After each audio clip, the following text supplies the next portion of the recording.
हिमाचल की इस पंचायत का बड़ा फैसला, शादी में सिर्फ मंगलसूत्र, नथ और झुमके पहनेगी दुल्हन। नमस्कार, न्यूज़ चैनल हिमाचल देख रहे हैं आप और मैं हूं मोहन। आप कहां से यह वीडियो देख रहे हैं कमेंट करके ज़रूर बताएं। बदलते समय के साथ शादी विवाह में बढ़ता दिखावा और फिजूल खर्ची अब कई परिवारों के लिए आर्थिक बोझ बनती जा रही है। महंगे आभूषण, बड़ी बारात, रस्मों के नाम पर होने वाली अतिरिक्त खर्च और सामाजिक प्रतिस्पर्धा के कारण कई परिवार कर्ज तक लेने को मजबूर हो जाते हैं। हिमाचल की इस पंचायत का बड़ा फैसला।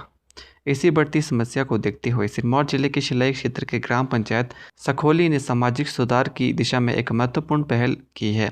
पंचायत ने सर्वसम्मति से ऐसी नियमावली लागू की है जिसका उद्देश्य विवाह समारोह का सादगीपूर्ण, किफायती और सामाजिक रूप से संतुलन बनाना है। ग्राम पंचायत का मानना है कि यदि इन नियमों का पालन ईमानदारी से किया गया तो शादी विवाह में होने वाले अनावश्यक खर्च पर रोक लगेगी, आर्थिक रूप से कमज़ोर परिवारों को राहत मिलेगी और समाज में दिखावे की होड़ में कम होगी।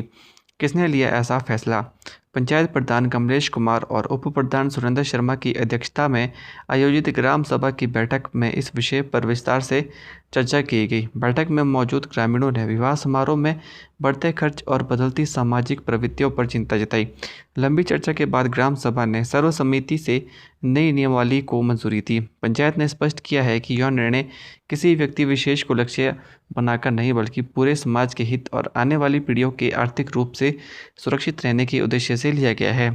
नई नियमावली के तहत विवाह के दौरान दुल्हन केवल आवश्यक पारंपरिक आभूषण ही धारण करेगी। पंचायत ने तय किया है कि दुल्हन मंगलसूत्र, नाक की नथ या तिली तथा कानों में झुमके पहन सकेगी। कई परिवारों पर दबाव इसके अलावा भारी मात्रा में सोने चांदी के आभूषण पहनने की परंपरा को हतोत्साहित किया जाएगा। पंचायत का मानना है कि महंगे गहनों का प्रदर्शन सामाजिक प्रतिस्पर्धा को बढ़ावा देता है और आर्थिक रूप से कमजोर परिवारों पर अतिरिक्त दबाव डालता है। ग्राम सभा ने विवाह समारोह में वर्षों से चली आ रही मामा खर्च की परंपरा में भी बड़ा बदलाव किया है। नए नियमों के अनुसार अब विवाह की रस्म में केवल सगा मामा ही अपनी पारंपरिक भूमिका निभाएगा।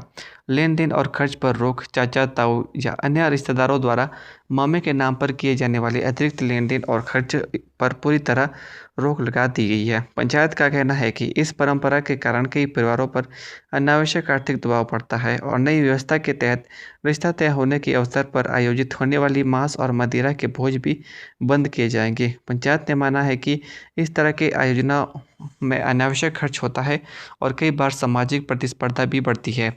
कई परंपराओं को किया खत्म। इसी तरह विवाह के बाद निभाई जाने वाली पलटोस और तलते ले जाने वाली परंपराओं को भी समाप्त करने का फैसला लिया है ताकि परिवारों को अतिरिक्त खर्च से बचाया जा सके। विवाह समारोह में वाहनों की लंबी कतारें भी अब रसखोली पंचायत में देखने को नहीं मिलेगी। पंचायत ने तय किया है कि बारात में अधिकतम 10 वाहन ही शामिल किए जा सकेंगे।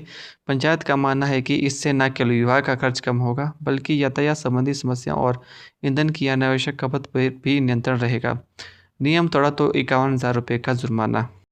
नई नियमावली को केवल कागजों तक सीमित नहीं रहने देने के लिए पंचायत ने सख्त दंड का भी प्रावधान किया है। यदि कोई व्यक्ति या परिवार पंचायत द्वारा तय किए गए नियमों का उल्लंघन करता है तो उस पर 51,000 रुपये का जुर्माना लगाया जाएगा। इसके अलावा संबंधित परिवार को पूरी पंचायत के लिए सामूहिक भोज भी आयोजित करना होगा। यदि परिवार ऐसा नहीं करता है तो पंचायत स्तर पर सामाजिक कार्रवाई की जाएगी। पंचायत ने स्पष्ट किया है कि ऐसे परिवार के किसी भी सामाजिक कार्यक्रम में पंचायत का कोई सदस्य भाग नहीं लेगा। समाज में समानता लाना उद्देश्य। पंचायत प्रधान कमलेश कुमार ने कहा है कि इस निर्णय का उद्देश्य किसी भी व्यक्तिगत स्वतंत्रता पर रोक लगाना नहीं। उनका कहना है कि लगातार बढ़ती महंगाई और विवाह समारोह में बढ़ते खर्च के कारण आम परिवार आर्थिक दबाव में महसूस कर रहे हैं। उन्होंने कहा है कि पंचायत चाहती है कि शादी विवाह खुशियों का अवसर बने, आर्थिक बोझ का नहीं। इसी सोच के साथ यह नियमावली तैयार की गई है ताकि समाज में सादगी, समानता और आपसी सहयोग की भावना मजबूत हो सके। दूसरी पंचायतों के लिए भी बन सकती है मिसाल। स्थानीय लोगों ने पंचायत के इस फैसले का स्वागत करते हुए इसे सामाजिक सुधार की दिशा में एक सकारात्मक कदम बताया है। उनका मानना है कि अगर इस तरह के प्रयास अन्य पंचायतों में भी शुरू होते हैं तो विवाह समारोह में दिखावे की प्रवृत्ति कम होगी और आर्थिक रूप से कमज़ोर परिवारों को बड़ी राहत मिलेगी। ग्रामीणों का कहना है कि शादी जीवन का महत्वपूर्ण संस्कार है। इसे सामाजिक प्रतिष्ठा की प्रतियोगिता बनाने के बजाय सादगी और पारिवारिक मूल्यों के साथ मनाया जाना चाहिए। पंचायत को उम्मीद है कि आने वाले समय में यह पहल अन्य क्षेत्रों के लिए भी प्रेरणा बनेगी और समाज में सकारात्मक बदलाव लाने में मदद करेगी।